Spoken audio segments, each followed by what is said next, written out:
जनाब स्पीकर देखिए, अभी तक बहस हम इस चीज़ पे कर रहे हैं, आगे तो अभी तक हम बहस नहीं करें। हमने ये कहा कि ये प्राइवेट मेंबर डेज है, आज जो है ना इस बिल को पेश ना करें।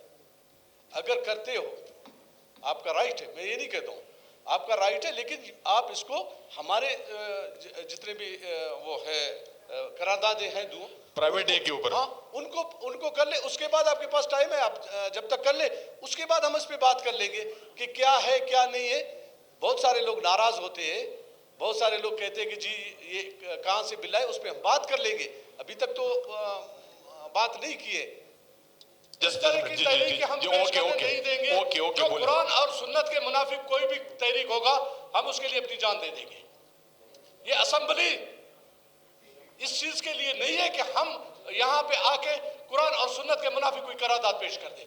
हमें हमारे लोगों ने वोट दिया है, हमें 14,000 उलमा ने वोट दे दिया, इसलिए दिया है कि आप जाके इस्लामी नजरियाती कौंसिल की बातों की हिफाजत कर ले, आप अपने ईमान की हिफाजत कर ले। अगर हमारे ईमान को यहाँ बेचा जाता है और एक एनजीओ के, तो हमारे दोस्त कहते हैं कि एनजीओ वाले तो अभी तशरीफ फरमा थे यहाँ पे, वो तो वहाँ पे तालियां बजा रहे थे, आपके चैम्बर में बैठे हुए थे। जनाब स्पीकर, इस तरह का बिल हम नहीं छोड़ेंगे। ये हमारे पास फतवा है, मौलाना शफी उस्मानी साहब का फतवा हमारे पास है कि अगर कोई इस तरह का बिल लेके आ जाएगा, कुरान की मुखालफत करेगा, तो ये हमें गवारा नहीं है। जनाब स्पीकर, हमारे नबी करीम सल्लल्लाहु अलैहि वसल्लम ने, उसने 9 साल की उम्र में शादी की थी।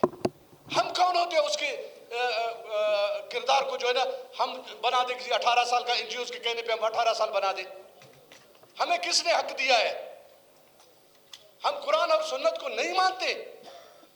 कहे हमारे दोस्त जिसने पास करना है वो कहे कि मैं कुरान और सुन्नत को नहीं मानता, खुल के कहे। फिर ये तो कुरान और सुन्नत के मुनाफिक बिल लेके आ रहे।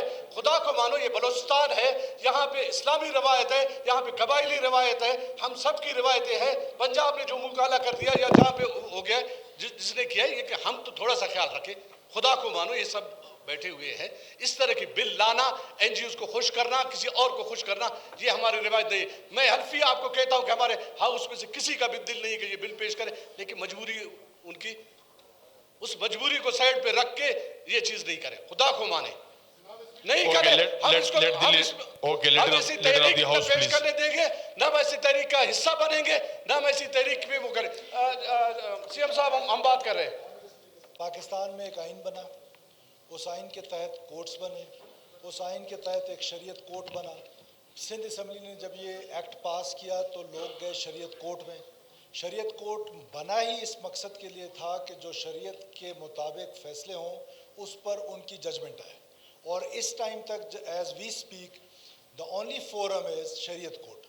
शरीयत कोर्ट का जब अपील गई, तो अगर आप इजाज़त दें तो मैं ये जजमेंट पढ़ के सुनाता हूं आपको। The fixing of an age limit to enter into marriage by the state or a government as is done in the imputed law is not against the injunctions of Islam as laid down in the Holy Quran and Sunnah.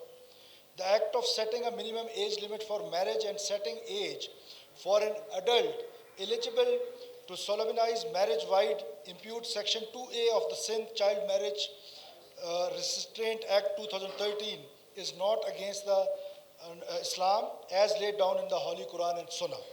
Hence, for the reasons stated here and above, and after examining the petition and hearing the petitioner at length, we are of the considered view that the petition is misconceived, hence is dismissed.